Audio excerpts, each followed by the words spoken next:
Excuse me, Principal, but the reservation doesn't exist. Do you have any idea what these are? My trembling hands slammed the stack of papers down on the principal's polished desk. Corporate credit card receipts, hotel folios, social media screenshots, and a single name stamped across all of it. Heather Miller, Jessica Peterson. Who exactly is Michael Thompson? Principal Davis's voice quavered. It was the moment a woman on the verge of concluding her 30-year career in education quietly shattered, faced with a truth she had never imagined. Her daughter-in-law, Heather Miller, had been having an affair with my husband for 2 years. She had used the corporate card from the company I built by selling artisanal meal preps to fund hotel stays, luxury shopping sprees, and golf trips. That's ridiculous. Heather would never do that. She's away on a work retreat today. So are my husband and Heather. They went to a golf resort in the Texas Hill Country. I took out my phone and showed her the photo. Michael and Heather, loading golf bags into his car at 7 a.m.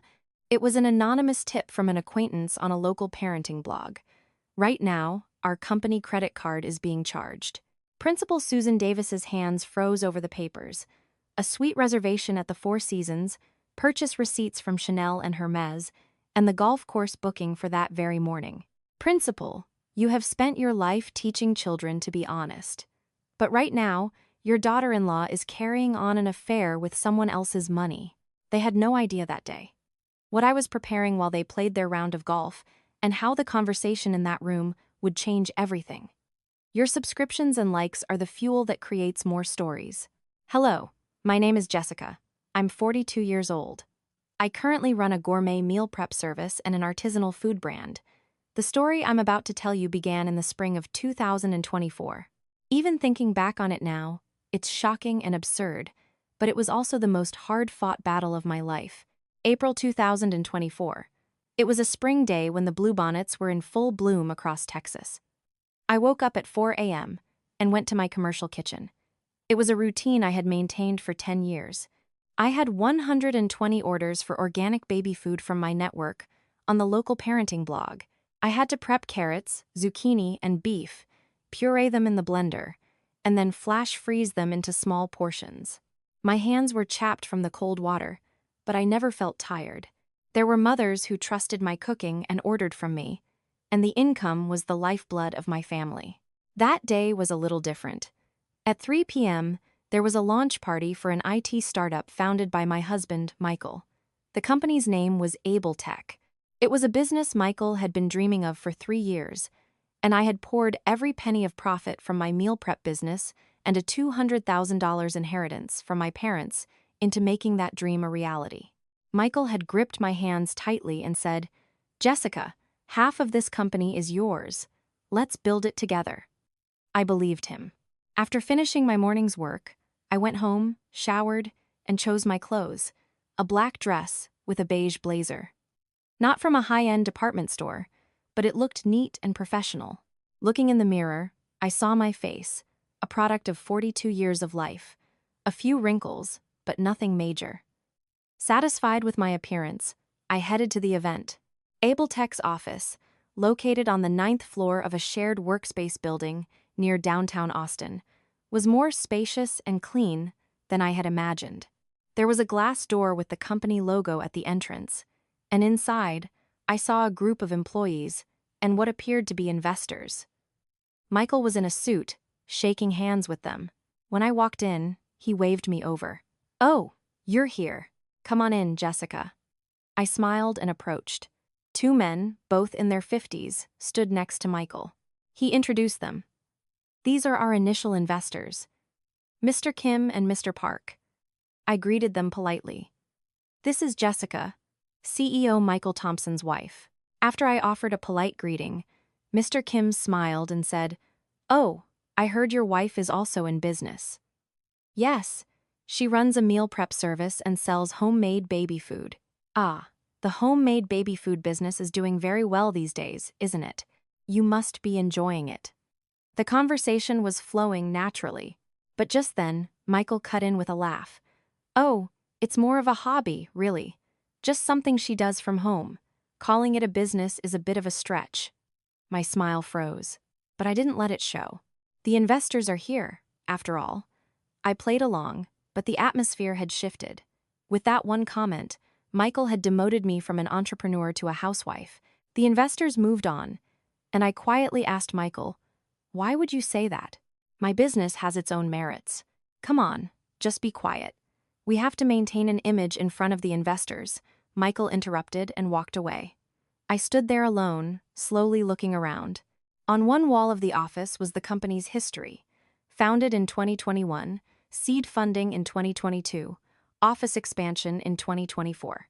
Below it were photos of the founding team: CEO Michael Thompson, CFO David Chen, and design team lead Heather Miller.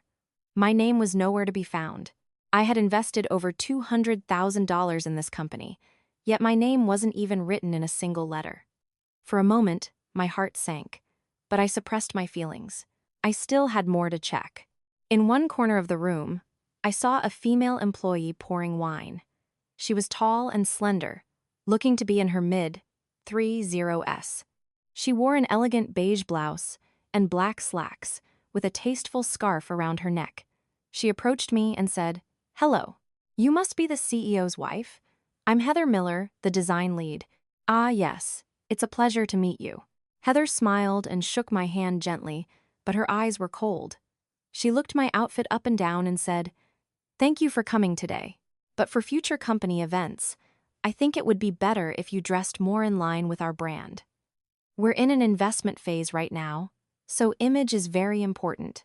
"Our brand? What should I do?" "Perhaps something a little more formal. Less domestic. You understand, right?" Heather said this, and then turned back to the other employees. I stood there, stunned. Domestic. I knew exactly what that meant. A middle-aged woman who smelled of leftover food, someone unrefined, unpolished. That's what it meant. The event lasted about 2 hours. I sat in a corner, nibbling on some fruit and observing people.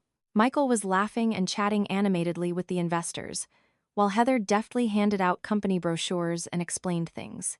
Watching them, I had a sudden realization. In this company, I was not an investor or a co-founder. I was just the CEO's wife, and a slightly embarrassing one at that. On the way home after the event, Michael didn't say a word. I didn't talk to him either. Instead, my mind was racing. Where did my investment go? Whose name was the corporate account in? Why wasn't my name listed anywhere? And as soon as I got home and went into my room, I pulled a folder from deep inside a drawer. It was a stack of documents Michael had given me 3 years ago when we founded the company, telling me to keep it just in case. I flipped through the pages: the company registration, the shareholder list, the investment agreement, and in it, I found my name. Jessica Peterson held only 15% of the shares. My investment made up over 80% of the total capital, but the account only held 15%. That night, I took out a notebook and wrote on the first page, "Able Tech Launch Event, the 18th of April 2024. My name is absent." And then, in smaller letters, I added, "Things to check: shareholder structure, cash flow, corporate card usage history." I didn't cry. I wasn't angry. I just wrote it down, coolly and precisely, because I knew then that this wasn't a problem to be solved with emotion, but with evidence. At 4 a.m., my alarm went off again. I got up and went to my kitchen. I placed a carrot on the cutting board, and when I picked up the knife, the blade felt unusually cold. I had used this knife to chop tens of thousands of vegetables over the past decade, but it felt different that day. It was as if the knife was thinking it should be cutting something other than vegetables. The rhythmic sound of the knife hitting the board echoed in the early morning kitchen. Hearing that sound, I thought, this is just the beginning. Whether Jessica or they fell, I slowly began to endure after the opening ceremony. On the outside, I was the same. I still woke up at dawn to make baby food, opened my meal prep service, and prepared dinner for Michael. But inside, I was constantly taking notes. The time Michael came home, how often he checked company files, and his phone, they were small things, but they accumulated into a pattern. It was a Thursday afternoon in mid-June 2024, the beginning of the rainy season. I was packing up kimchi stew I had bought from a Korean market when my phone buzzed. It was a credit card payment notification. A payment of $1,250 for a suite at the Four Seasons Hotel on the Abletech corporate card. At first, I thought it was a mistake, but it was a notification for the corporate card linked to my name. $5 hotel room. I stopped and checked the screen again. It was clear. The payment had been made on the Abletech corporate card, the one associated with my name. It was a card Michael had created when he started the business, to make it easier to manage company expenses and for us to share ownership. I quickly opened the credit card app and checked the recent statements. My payment history for the past month came flooding in, and I noticed a strange pattern. Every Thursday night, I spent over $1,000 at a 5-star hotel, the Four Seasons, the W, the Street, Hedges. This was happening too frequently to be considered investor entertainment. That night, Michael came home later than usual. It was probably around 11 p.m. I waited for him on the kitchen counter in the living room, pretending to watch TV. When Michael opened the door and came in, I asked him as naturally as I could, "Tough day at work? You're coming home late these days." "Yeah. I'm tired from all the meetings for the investment fund." Michael answered and immediately went into the room. I took a deep breath and spoke cautiously. "Hey, I got a credit card notification today.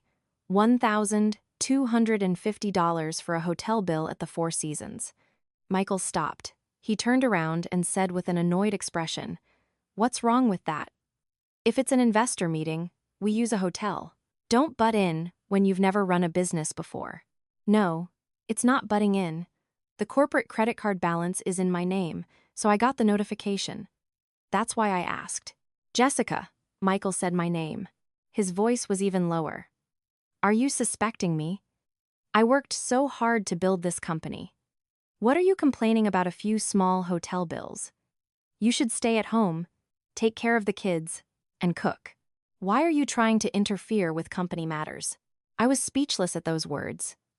It was the second time I had heard them since meeting Anna at home. They were exactly the same words I had told the investors at the launch party. Michael closed the door, seemingly unwilling to continue the conversation, and I was left alone in the living room. That night, I couldn't sleep. I turned on my phone and checked the credit card statement over and over again.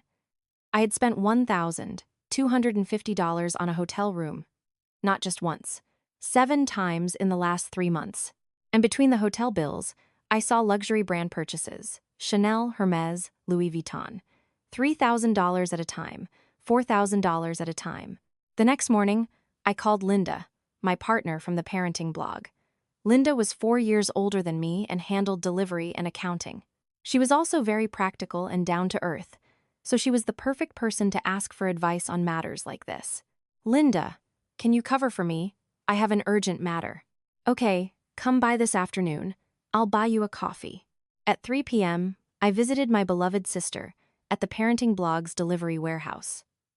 In a small office in a corner of the warehouse, I took out my phone and showed her the card statement. She looked at the screen and sighed.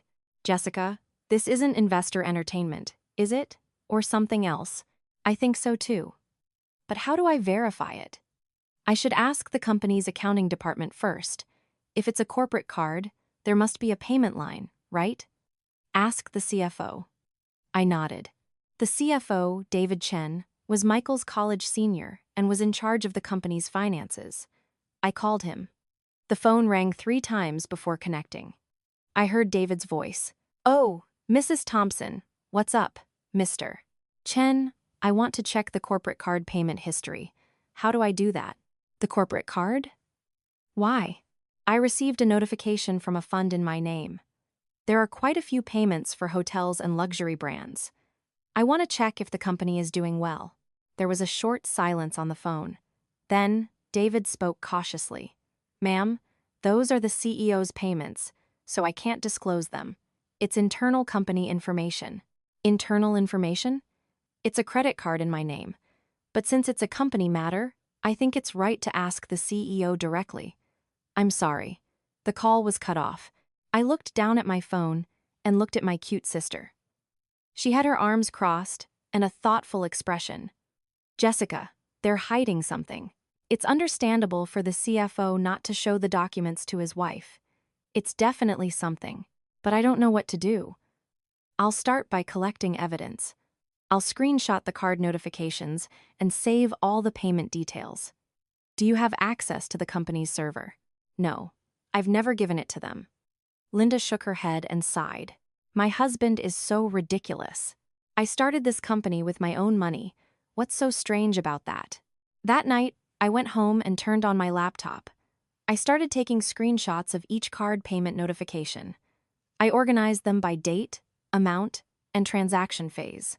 I created an Excel file, organized it into a table, and analyzed the patterns. The hotel transactions were most frequent between 7 and 9 p.m. on Thursdays, while the luxury brand transactions were concentrated on Friday afternoons. And then, completely by chance, I discovered something. I occasionally use social media, and I was following my colleagues' accounts around 11 p.m. That night, a photo appeared on Heather's Instagram story. It was the lobby of the Four Seasons Hotel. In her hand was a glass of champagne, on her wrist was an Hermes bracelet, and the hotel's logo was faintly visible in the background. I quickly screenshotted the story. I cross-referenced the date with the credit card statement. A payment of $1,250 for a suite at the Four Seasons on Thursday, June 13th, and at 8:32 p.m. on the same day, Heather's story was posted. It matched. My hands were shaking, but I didn't cry. Instead, I saved the captured image to a separate folder and named it 613. Evidence 1. I wrote it down in my notebook. Heather's SNS, Four Seasons, Hermes on 8th. Heather's story was deleted after 1 a.m. on June 13th.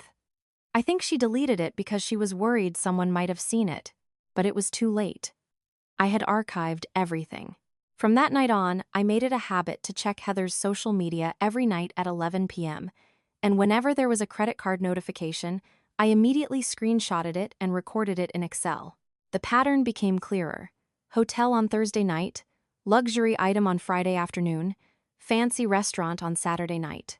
And each time, a photo of a similar location would appear on Heather's social media and then disappear. After a month, I realized I had collected 47 pieces of evidence. Hotel bills, luxury purchase details, social media screenshots, credit card notifications, every date, time, and amount matched perfectly. And when I calculated the total amount spent in 3 months, it was $12,400. I earned about $2,500 a month by making side dishes at dawn. So Michael and Heather had squandered 5 months of my earnings on hotels and luxury goods in just 3 months. Seeing that number, I felt angry for the first time. It wasn't sadness, it was rage. The baby food I had sacrificed sleep for, the frozen food packets I had washed until 4 a.m. I was so angry that it all became someone's hotel stay for a night. But I still didn't cry. Instead, I wrote this on the last page of my notebook. 47 pieces of evidence, total of $12,400. This is not an affair, it's embezzlement. That night, I made an appointment with a lawyer for the first time. He wasn't a divorce lawyer, but a lawyer specializing in corporate law and embezzlement cases, because I already knew. This wasn't a family matter, it was a criminal one. It was September 2024, the beginning of fall. I went to an accounting firm near downtown Austin. It was a small office, just over 1,000 square feet, with 2 accountants and a tax accountant, but it had a good reputation for its expertise in corporate financial analysis. When I arrived at the appointed time, a female accountant in her 40s greeted me. "You must be Jessica? Please have a seat. Thank you." I placed the stack of documents I had prepared on the table. It included the shareholder register from the company's founding, a copy of the business registration, bank transfer receipts, a certificate of deposit from my parents' inheritance, and the corporate card payment receipts for the past 3 months. The accountant carefully flipped through each page. "Jessica, this company was founded with a total capital of $280,000. Of that, is it correct that you invested $200,000? Yes, that's right. I contributed an additional $50,000 from my baby food business and $150,000 from my parents' inheritance. So, your stake should be around 82%, but it's only recorded as 15%. It's clearly unfair. I nodded in agreement with the accountant's words. It was the answer I had expected. The accountant continued to flip through the documents. And this is the corporate credit card statement. Expenses for hotels and luxury goods appear continuously. Was this all for business purposes? No. As far as I have checked, it was for personal use. It seems my husband and a colleague used it together. Then, this could be considered a breach of trust. It's a misappropriation of company funds for personal use. The accountant opened his laptop and Excel. He began to enter each credit card detail I had brought. The hotel payments, luxury brand purchases, high-end restaurants, and premium car services piled up. The total amount spent over the past 6 months was $38,400. How much of this was unrelated to work? Almost all of it. It's too frequent to be considered investor meetings, and we often use the same hotel. The accountant sighed and shook his head. Jessica, this is serious. This case is serious enough to be sued for embezzlement or breach of trust, especially since there is clear evidence that company money was used for personal purposes. Hearing that, my heart pounded. Not out of fear, but out of relief that I had finally found the right direction. I asked quietly, how should I organize this data? First, I need to clearly prove the source of the initial funds and categorize the corporate card usage by date and item. And if possible, it would be good to secure internal payment channels in the company. Payment channels? Yes, if we can confirm who authorized the use of the corporate card, and under what circumstances, the evidence will be much stronger. I nodded and left the accounting firm. Then I immediately called Linda. Linda, is there any way to access the company's server? I think I need to look at the internal system to check the payment line. You can't get in on your own, so you'll need someone to help. Hold on, I know someone. He's in IT and specializes in things like recovering backup servers. Really? Yeah. But isn't this illegal? Is it okay? Since even 15% of the company's shares are in Jay's name, he must have the right to check as a shareholder. Linda thought for a moment, said okay, and hung up. 2 days later, I got a call from her. Jessica, my friend said he can help, but there's a condition. Can you give me the company's server address and account information? I don't have an account, but is there another way? I just need to access the backup server. Companies often store backups of their data in the cloud, so if you have access, you can recover deleted files and logs. That night, I checked Michael's laptop. While Michael was in the shower, I carefully opened it on the living room sofa. The password was our wedding anniversary. As soon as the laptop turned on, I quickly opened his email and searched for keywords like backup, server, and cloud.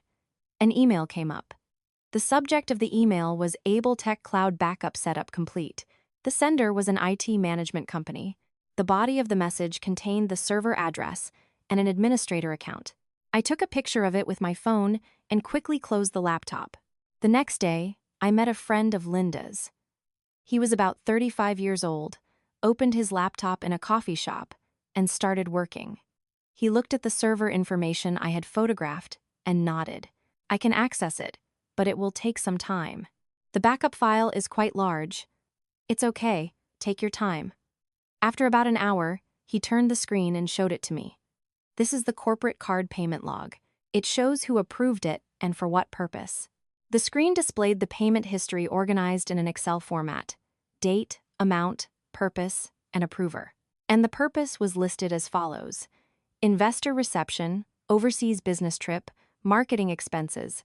But in reality, it was used for the Four Seasons, Chanel, and Hermes. Can you print this out? Sure. But there's one more thing. He opened another file.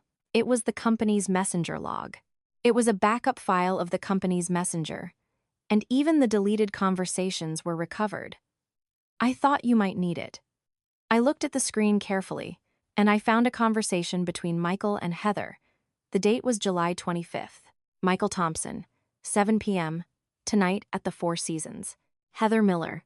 Okay. Heather Miller, boss. Let's order something a little more expensive this time. Michael Thompson. Okay, I'll cut the card. Heather Miller.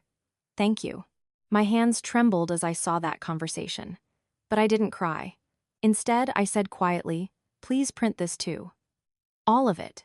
That day, I received a total of 247 pages of documents, the corporate card payment log, the internal messenger conversations, and the receipt image files stored in the cloud. Everything matched up with the date and time, creating a perfect piece of evidence. On the way home, I got on the bus with a heavy briefcase. The autumn leaves were visible outside the window. It was a beautiful sight, but my heart was cold. Now I was sure. This wasn't an affair. It was a crime, and I was going to be the accuser, not the victim. That night, I called my lawyer again. Mr. Davis, I've collected the evidence, the company's credit card transaction log, and the messenger conversations. Can I sue him for embezzlement with this? Yes, that's enough. You can file a criminal complaint for breach of trust and embezzlement. Let's meet and discuss the details. After hanging up, I opened the last page of my notebook and wrote, the 28th of September 2024. Evidence secured. Now, let's begin. But just then, I got a call from CFO David Chen. It was already past 11 p.m. I answered the phone with a sense of foreboding. Hello? Ma'am, it's David Chen. Can you talk now? Yes, go ahead. Excuse me, have you recently accessed the company's server? My heart sank. Was I caught? I answered as calmly as I could. No. How could I access it? I don't have the authority. Oh, right. I'm sorry. I just saw the 100 up server access log from an external IP address today. I was just asking to be sure. Did the IT company check it? It could be. I'll check. I'm sorry. The call was cut off late at night. I wiped away a cold sweat and thought, we've been caught. Now they'll take action. And then I realized at the same time that my time was running out. The next morning, I called my sister, Linda. Linda, I think I got caught accessing the server. The CFO called last night. So we should quickly get rid of the evidence? Yeah, I think we should. I'm going to the lawyer's office right now. I took my briefcase and left the house. I took the subway to the lawyer's office. The skyscrapers of Austin passed by outside the window. Somewhere, among those tall buildings, Michael's company must have been there. But now it was gone. Legally, evidence, truth, I muttered quietly on the subway. Michael, it's over. In early November 2024, the chilly autumn winds began to blow. I had made a momentous decision. To meet Principal Susan Davis, Heather Miller's mother-in-law. Mrs. Davis was the principal of a girls' prep school in Westlake Hills, a suburb of Austin, and had over 30 years of experience in education. She was respected in the community, and above all, she was known for her emphasis on ethics. I found the principal's number on the school's website and called. An administrative staff member asked, "Why are you looking for the principal?" "I heard she's Heather's mother-in-law. I need to talk to her privately. Can you spare some time?" "Oh, Heather, hold on a moment." A moment later, Mrs. Davis's voice came on the line. "Hello. This is Susan Davis. What can I do for you?" "Good morning, Principal. My name is Jessica. Can I come see you?" "It's a bit much to ask over the phone. Is it about Heather?" "Yes, it is." I heard a sigh on the other end of the line. Then, Mrs. Davis said, "Tomorrow, at 4 p.m., come to the principal's office. After school. Thank you." The next afternoon, I went to the school. The old red brick building looked impressive. I went through the school gate and up to the rules office on the second floor of the main building. I knocked on the door and heard a voice say, "Come in." The principal's office was more spacious than I thought. The bookshelves were filled with education books, and paintings drawn by students were framed on the walls. Mrs. Davis looked to be in her 60s and was wearing a neat gray suit. Her short-cropped hair and gold-rimmed glasses gave her an intellectual look. "Please sit down, Jessica." "Thank you." I sat down at the table and chairs. Mrs. Davis had her arms crossed and was looking at me. Her expression was cold. "What trouble has Heather caused?" I took an envelope out of my bag. Inside were the corporate card payment details, the hotel bills, the social media screenshots, and the internal messenger conversation log. I handed the envelope to Mrs. Davis and said, "I'd like you to look at this first." Mrs. Davis took the envelope and took out the documents. The first page was the corporate credit card statement. The Four Seasons, $1,250. Chanel, $3,200. Hermes, $4,500. Mrs. Davis's eyes began to soften. What is this? It's a record of the hotel reservations and luxury purchases that my husband and Heather made with the corporate credit card. They spent a total of $38,400 over 2 years. Mrs. Davis quietly turned to the next page. It was the hotel bill. Then came the screenshot of Heather's SNS, a photo of a champagne glass in the Four Seasons lobby, and Hermes bracelet on her wrist, a table at a fancy restaurant. Mrs. Davis's hand trembled slightly. Is this a picture Heather posted? Yes. It was posted on her Instagram story, and then deleted. I took a screenshot of it. Mrs. Davis continued to look through the documents, and then we came to the last page, the Sanai Messenger conversation log. The conversation between Michael and Heather. Let's order something a little more expensive this time. Okay, I'll use the credit card. Mrs. Davis put the documents down and took off her glasses. She covered her face with both hands. A long silence passed. I waited without saying anything. After a while, Mrs. Davis spoke. Jessica, what do you want from me with this? Why are you bringing family matters to school? Ma'am, this is not a family matter. This is a crime. A crime? She has embezzled company funds from the company I invested in for her personal use. That's embezzlement. And Heather knew about it and still used it. Mrs. Davis shook her head. I don't want to believe it. There's no way Heather would do that. Ma'am, the evidence is all here. The evidence can be manipulated, can it? Didn't you fabricate it to get a divorce? Those words took my breath away. I knew Mrs. Davis wanted to trust Heather. It was natural. She was her daughter-in-law. But I couldn't give up. Ma'am, for 30 years of teaching, what have I taught my students? Honesty and morality. That's right. But the principal's daughter-in-law is undermining that honesty and morality. She's buying luxury goods with someone else's money, working at a hotel, and teaching children at school under the guise of a teacher. Is this right? Mrs. Davis couldn't answer. I took out the last piece of data from my bag. It was a message Heather had just sent to her husband. It was a backup file that Linda's friend had recovered. Please take a look at it again. The message read, Honey, can you give me a little more spending money this month? Keep it a secret from my mother-in-law. I'm earning some extra income at work these days, so it's fine. Honey, what kind of extra income? I'm just helping out at work and getting paid. Don't worry. Mrs. Davis read the message, her hands trembling, and put the phone down. Extra income? What kind of money? Heather didn't tell her husband the truth about the parking lot. She lied, saying she was using the corporate credit card to buy luxury goods and stay at hotels, and that it was extra income. Is this the kind of daughter-in-law you know? Mrs. Davis was silent. Then she looked out the window. Students were playing basketball in the schoolyard. I could hear their laughter. Mrs. Davis looked at them for a while and then said quietly, Jessica, what do you want from me now? Be my witness. Witness? Yes. I'm going to sue my husband and Heather for embezzlement, and then we'll need your testimony. You know best what kind of life Heather lived and where her money came from. Mrs. Davis shook her head. How can I accuse my own daughter-in-law? She's family. Ma'am, the truth is more important than family. You've taught your students that all your life, to be honest and moral.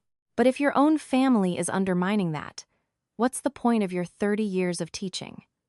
Mrs. Davis's eyes turned red when she heard that. But she didn't shed a tear. Instead, she took a deep breath and said, Please give me some time. I need time to think. Okay, but I can't wait too long. I'll wait until next week. I got up from my seat. Mrs. Davis was still looking out the window. I opened the principal's office door and was about to leave when I said one last thing. Ma'am, the students are watching you. What choice will you make? Then I closed the door. On the way home, I was very anxious. What if Mrs. Davis refused? What if she chose her family? But at the same time, I felt hopeful. Her trembling hands, her red eyes, and her expression as she looked out the window. There was definitely a conflict in her heart. 3 days later, I got a call from Mrs. Davis. "Jessica, this is Susan Davis. Can we meet tomorrow? I have something to tell you." "Yes, sir. Where should we go?" "To a quiet coffee shop near the school. I'll text you the location." The next day, I went to the appointed place. It was a small coffee shop, but there were hardly any customers. Mrs. Davis was sitting in a corner. When I approached, she slowly raised her head. Her face looked very tired. "Please sit down." "Yes, sir." Mrs. Davis took a sip of her coffee and spoke quietly. "Jessica, I haven't slept at all for 3 nights. I kept thinking about what was right and what I should do. And I came to a conclusion. You were right." My heart sank. "Mrs. Davis continued, "For 30 years, I've only taught my students to be honest, not to lie, and to do the right thing. But my daughter-in-law is destroying all of that. And I've been trying to ignore it. Because we're family, Mrs." Davis's voice trembled. "But that's cowardly. I'm not worthy of standing in front of my students, so I've made up my mind. I'll help you." "Are you serious?" "Yes. I'll be your witness. And I'll kick Heather out of the house." For the first time, I was choked up by those words. I wanted to cry, but I held it back. Instead, I held Mrs. Davis's hand tightly. "Thank you, teacher. Thank you so much." Mrs. Davis held my hand tightly and said, "From now on, we'll fight this together. This is not a personal matter. This is a violation of morality. And I will correct it." That day, I gained the strongest ally, Principal Susan Davis. She was no longer the enemy's family, but my ally. January 2025 had arrived, but for me, the new year was not a new beginning. It was the start of the final battle. After my first meeting with Mrs. Davis, we met twice a week to plan. Sometimes we sat across from each other in a coffee shop, sometimes in a quiet restaurant near the school, and we laid out our strategy. "Jessica, evidence alone is not enough. We need to catch them in the act." I nodded in agreement with Mrs. Davis's words. "In the act? I need to see the moment Heather and your husband are together with my own eyes. The corporate card records and text messages can be explained away as a business meeting, but seeing them together in a hotel room leaves no room for excuses." I thought for a moment. Catching them in the act was risky. Emotions could flare up, and mistakes could be made. But Mrs. Davis was right. We needed a definitive conclusion. How should we do it? "I've thought of a solution." Mrs. Davis took a document out of her bag. It was an official document from the school. "There's a principal's workshop organized by the Austin Independent School District on the 15th of next month. The workshop is at the Westin Hotel in downtown Austin. It's a 2-day, 1-night trip. How will that help?" "Isn't Heather's company nearby? Downtown Austin, right?" "Yes, that's right." "Then we'll try to get Heather and your husband to book a room at that hotel at the same time, under the guise of a company workshop." I understood Mrs. Davis's intention. The same hotel, at the same time, it was a natural coincidence. But how do we get them to book it? "Is there anyone in the company on your side?" "No, they're all on Michael's side." "Then we have to get them to book it from the outside." "Which hotel does Heather frequent?" I recalled her credit card statement. "The Four Seasons. That's where I go, most often." "Okay. Then, we just have to make sure the Four Seasons is fully booked at that time. Then they'll naturally look for another hotel, and since the Westin is the closest, they'll go there." I was impressed by Mrs. Davis's meticulousness. She was an educator, but also a strategist. "Can I create the Four Seasons? You said you have partners at the parenting blog, right? Let's use her network. You can book multiple group rooms. Then you can cancel them later." I called Linda. When I explained the situation, she sighed and said, "Jessica, you're really good. Now you're even strategizing. Can you help me?" "Of course. Just tell me you're booking for the parenting blogs group. I'll book 5 suites at the Four Seasons on February 15th. "Thank you." The plan went smoothly. Linda made a group booking at the Four Seasons at the end of January, and all the suites were fully booked on February 15th. At the same time, I went to the lawyer's office. The lawyer's office was in downtown Austin. A female lawyer in her late 30s greeted me. Her name was Attorney Kim. "I've carefully reviewed the documents you've prepared, Jessica. You can sue for embezzlement and breach of trust. When should I file the lawsuit?" "It's best to file it immediately after securing the current administration. The timing is important. If the evidence and the scene are presented at the same time, there will be no room for excuses." Attorney Kim opened her laptop and showed me a document. "This is a draft of the lawsuit. The defendants are Michael Thompson and Heather Miller. The charge is embezzlement, and the list of evidence is attached here." I looked at the screen carefully. The corporate card payment details, the internal messenger conversation log, the social media screenshots, and the hotel bills were all organized by date and time, and everything was prepared separately. Attorney Kim took out another document. It was a request to return the company's shares. This application requested that Jessica's stake be adjusted back to 82% based on her investment, and that the CEO position be changed to Jessica. Should I file this too? Yes. We'll file both a criminal complaint and a civil lawsuit at the same time. That way, the other party won't be able to escape. I nodded and took the papers. They were heavy, both physically and in meaning. The moment these papers were filed, my marriage would be over. But I didn't hesitate. "Attorney Kim, I'll file on February 16th. "Okay, I'll be ready." On the way home from the lawyer's office, I texted Mrs. Davis. "Jessica, I'm ready. I'll see you on February 15th. "Susan, okay. I'll be ready too." February had arrived. The weather was still cold, but I felt warm. A feeling welled up inside me. It wasn't anger or sadness. It was just a certainty. A certainty that this would soon be over. On February 10th, a notice appeared at the company. It was an email from Michael to all employees. The subject was February workshop announcement. "Dear Able Tech employees, we will be holding a company workshop in downtown Austin from February 15th to 16th. The workshop will be held at the Westin Hotel, and attendance is mandatory. The detailed schedule will be announced later. CEO Michael Thompson." It was just as I had expected. When the Four Seasons was fully booked, Michael chose the Westin. I immediately called Mrs. Davis. "Ma'am, is it still that hotel? The Westin? Okay. Then let's meet in the lobby at 8 p.m. on the 15th. "Yes, ma'am." But that very night, I received an unexpected call. It was CFO David Chen. "Ma'am, it's David Chen. Are you free to talk now?" "Yes, go ahead. Are you free tomorrow?" "I'd like to meet you." "What's wrong?" "I have something important to discuss. It's about the company." I hesitated for a moment. David Chen was on Michael's side. It was obvious that he was trying to persuade me. But I wanted to know. I knew what they were planning.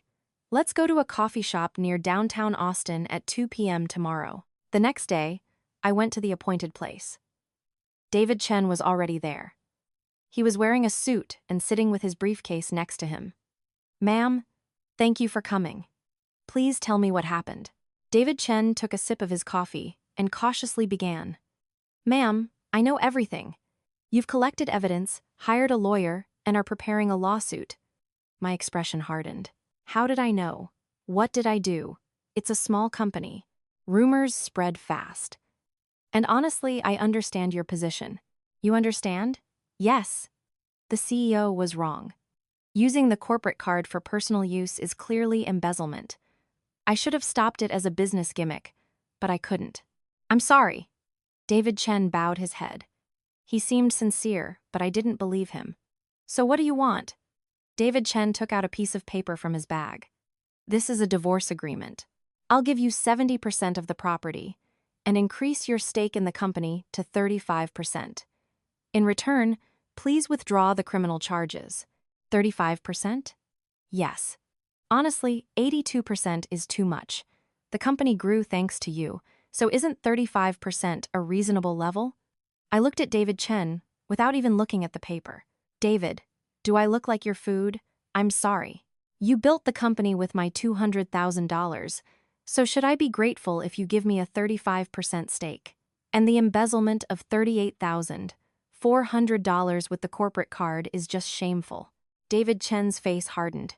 Ma'am, you shouldn't approach us emotionally. Let's think realistically. If we sue, this will be reported in the press, the company's image will be damaged, and we'll all go bankrupt. I don't care if we win or lose. What I want is justice. To get my money back and have him punished as a criminal. Ma'am, David Chen raised his voice. If you keep acting like this, we won't be able to stand still. You've used some of the company's money for personal use, haven't you? We all know you've used the corporate card to pay for ingredients for your meal prep service. I scoffed. That was $1,200. I paid it back. I sent it to the company account last December, and we have the receipt. Please check. David Chen was speechless. I stood up. Mr. Chen, I'm filing a complaint on February 16th. The defendants are Michael Thompson, Heather Miller, and you. As the CFO, you aided and abetted the embezzlement, including me. That's right. Your signature is on the payment line. You're an accomplice. I left the coffee shop. I heard David Chen shouting something behind me, but I didn't turn back. Now, all I had to do was wait until February 15th. That night, I opened the last page of my notebook, and I wrote, tomorrow, the 14th of February 2025, it will all be over. The 15th of February 2025. The weather that day was unusually clear. The sky was blue and the sun was warm, but my heart was cold as ice, as sharp as a blade. At 7 p.m., I arrived at the lobby of the Westin Hotel. I was wearing a gray coat, and my hair was neatly tied back. In my bag were the evidence, a recorder, and a copy of the lawsuit prepared by my lawyer. Mrs. Davis was sitting on a sofa in a corner of the lobby. She looked very neat in a black suit. When I approached, she raised her head and said, "You're here, Jessica." "Yes, ma'am. Are you ready?" "Of course. This is the most important day of my 30-year career. I have to get it right." Mrs. Davis took her cell phone out of her bag and showed me the screen. It was a text message conversation with Kijin. "Susan, Kijin, where are you today?" "Heather, I'm here for a company workshop. The Westin Hotel." "Susan, is that so?" "I'm here for a principal's workshop too." "What's your room number?" "Heather, oh, right. We're in room 1508, but I'm in a meeting right now, so I'll see you later." Mrs. Davis turned off the screen and said, "Room 1508. 15th floor." Confirmed. We took the elevator up to the 15th floor. The hallway was quite quiet. As is common in luxury hotels, there was a coffee shop and soft lighting illuminated the hallway. Room 1508 was at the end of the hallway. Mrs. Davis looked at me and asked, "What should I do? Should I knock?" "No. They might not open the door. I think it's better to pretend to be room service." We took a room service cart from the hallway. It was empty, but it looked real enough from a distance. I pushed the cart and stood in front of room 158. Mrs. Davis stood next to me, staring at the door. My heart was pounding. I couldn't believe my husband was on the other side of that door, and with another woman. But I didn't hesitate. I rang the doorbell. Ding dong. A moment later, I heard a voice from inside the door. "Who is it?" It was Heather's voice. I answered in the cheeriest voice I could muster. "Room service. We didn't order anything. It's a complimentary dessert provided by the hotel. Please open the door for a moment." There was a short pause, then the sound of the doorknob turning. The door slowly opened. In that moment, time seemed to stop. Heather appeared through the door. She was wearing a white robe, her hair wet. She looked like she had just gotten out of the shower. And behind her, Michael appeared. He was also wearing a robe, sitting on the edge of the bed. Heather's face turned pale. "Mom, Heather, Mrs. Davis's voice was as cold as ice, devoid of emotion. "Come out. Mom, this is a misunderstanding. We were in a meeting, and you were wearing a gown?" Mrs. Davis stepped forward. Heather backed away. Then Michael suddenly stood up and shouted, "Jessica, why are you here?" I looked at Michael, the man I had lived with for 10 years, the man I had supported by making side dishes from dawn and selling them to my neighbors. Now, that man was in a hotel room, in a gown, with another woman. Why is he here? Of course he's here. How could I not come when my husband is using the corporate credit card, which I paid for out of my own pocket, to play with another woman at a hotel? I pulled a stack of documents out of my bag. The corporate credit card transaction details, the hotel bills, the messenger conversation log. Then he threw them on the floor. The papers scattered everywhere. $38,400 in 2 years. I paid for your hotel with the money I earned by staying up late. Good job. Michael looked down at the papers and started making excuses. Jessica, this is really a misunderstanding. We were in a meeting, and since there was only one room, Mrs. Davis cut him off. We've been meeting in the same hotel every Thursday for 2 years, and it's a suite. Mr. Thompson, you're shameless. Principal, this is my family's business. Please don't mind me. Mrs. Davis's voice got louder. My daughter-in-law is having an affair with someone else's husband. If it's not my family's business, what is it? And this is not just an affair. It's embezzlement and a crime. Mrs. Davis turned to look at Heather. Oh, Heather. Yes. Mom, are you still qualified to face the children you're teaching? Heather's face contorted at those words. Mom, I love you. I'm sorry, but I really love you, sir. Mrs. Davis said sarcastically. If you buy love with a credit card and calculate love with luxury goods, then the Chanel bag, Hermes bracelet, and Louis Vuitton bag you received are all someone else's money. You buy clothes with the money that your other mother earned from cooking from dawn. Heather couldn't answer. Instead, Michael started making excuses again. That's because I spent some of the company's money, but I was going to pay it back later. It was temporary, right? I took out the documents from my bag again. 147 cases in 2 years. Was this rare and happened 147 times? And look, the message you sent to Heather. Next time, it has to be more expensive. This was just a momentary mistake. I threw the folder straight at Michael's face. He couldn't dodge it and got hit. Jessica, calm down. Let's talk. Talk? Okay. Then explain this first. I invested $200,000 in this company, so why do I only own 15%?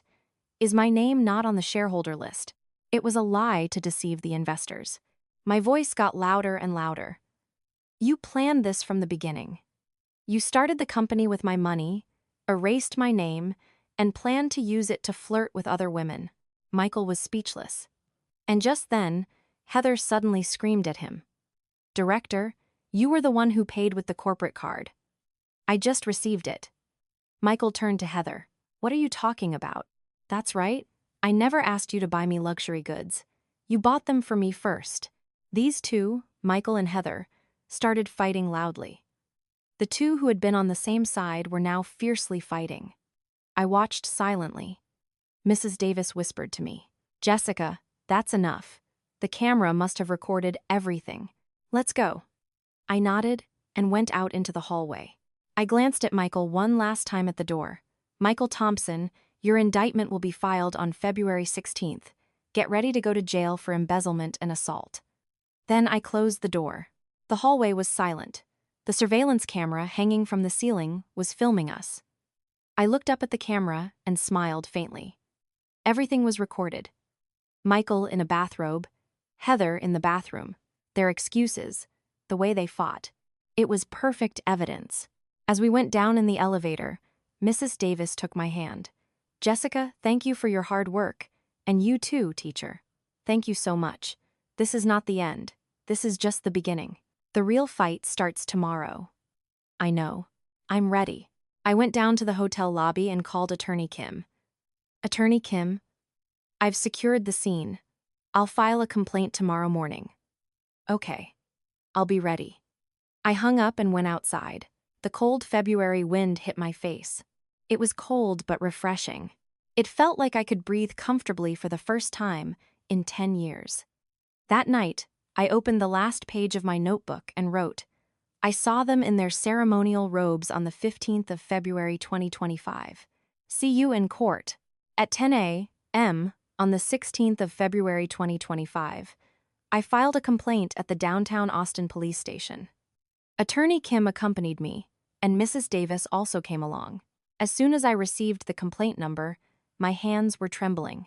I knew there was no turning back. After filing the complaint, Michael called me more than 50 times. He was bombarded with complaints. "Jessica, please pick up the phone. Let's talk. This is crazy. I'm really filing a complaint," but I didn't answer a single call. Instead, I sent a response through my lawyer. "I'll contact him in court." A week later, the police raided the AbleTech office with a search warrant. They seized everything: the corporate card usage records, the company server, and the accounting books.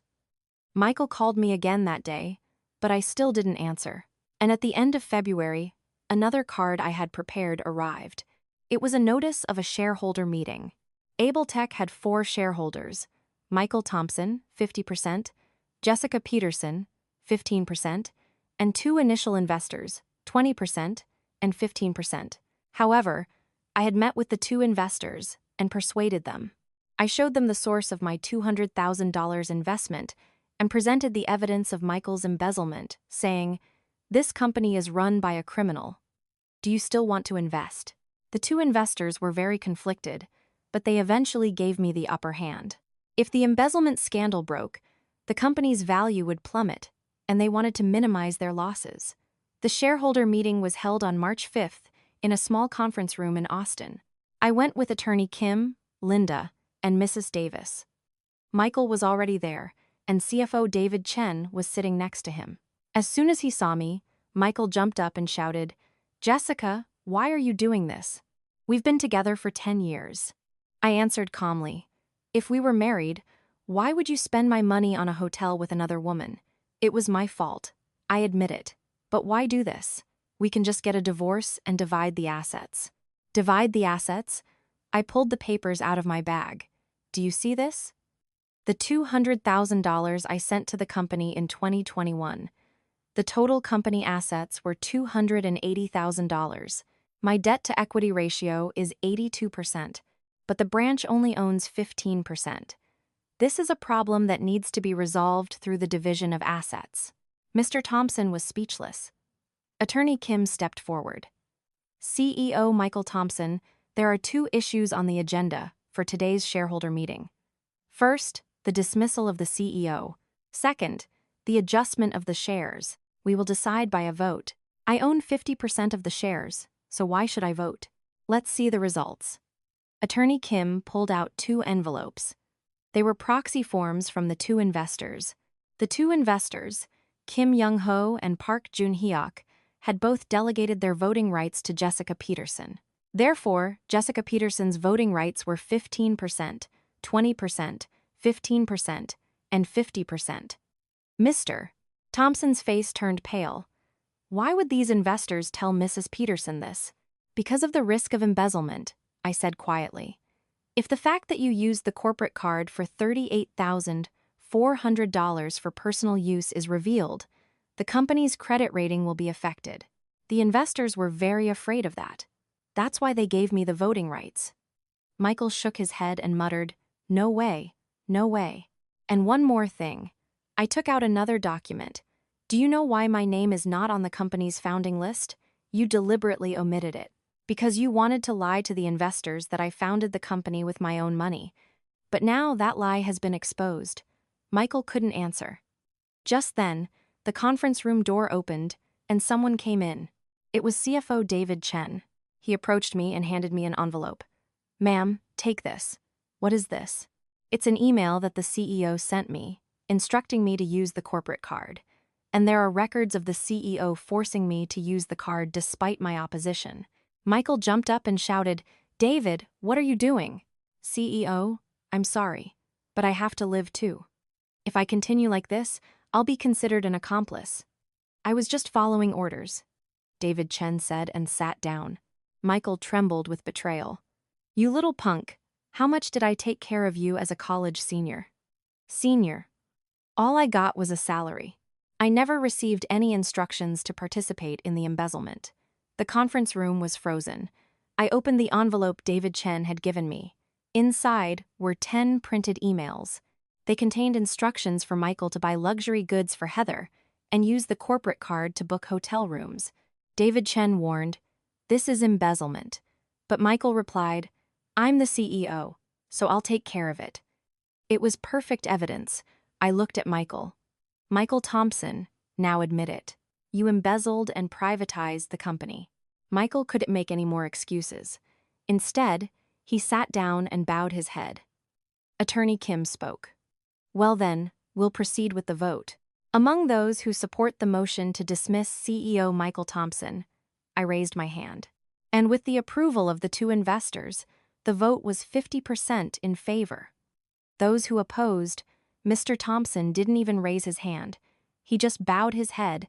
The result was 50% in favor, 50% against. The chairman decided, "Hold on." Mrs. Davis stood up. "I'm not a shareholder, but I would like to speak as a witness. CEO Michael Thompson is not qualified to run this company. He used the corporate card for personal use, embezzled Jessica Peterson's investment funds, and above all, his morals are highly questionable." Mrs. Davis took out a document. "I've collected signatures from the school's management, the local education office, and 30 parent representatives. This is a signature proving the illicit relationship and embezzlement between CEO Michael Thompson and team lead Heather Miller.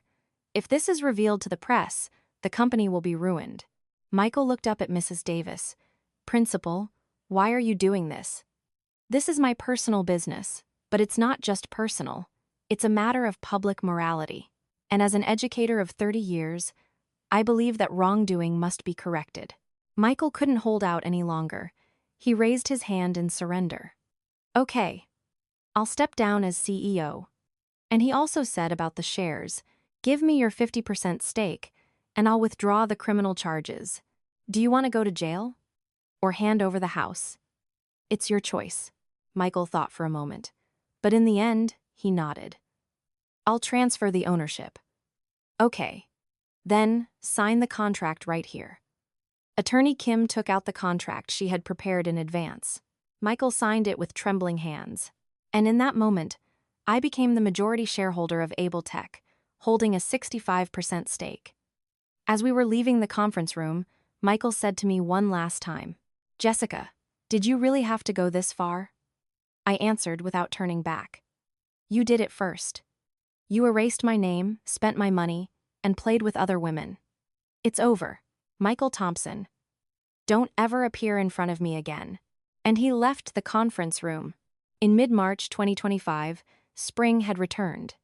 Just like last year, around this time, when I was insulted at Michael's launch party. But this time was different. I was no longer a woman who smelled like side dishes.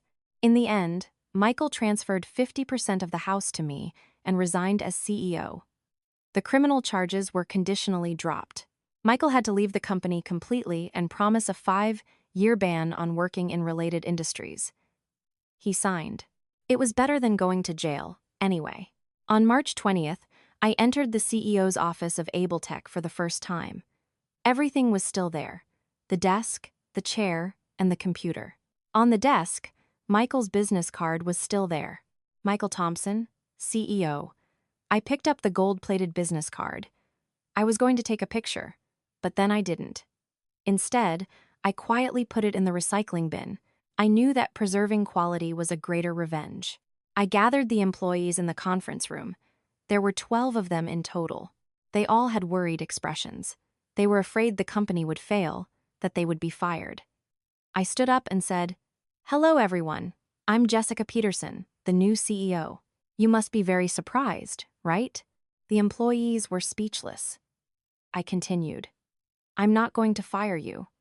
The company is not going to fail either. But there will be some changes." I wrote it on the whiteboard with a marker. First, all corporate card usage will be transparently disclosed. Second, an accounting audit will be conducted every quarter. Third, a new code of ethics will be established. The company will only use it for company work. The employees nodded.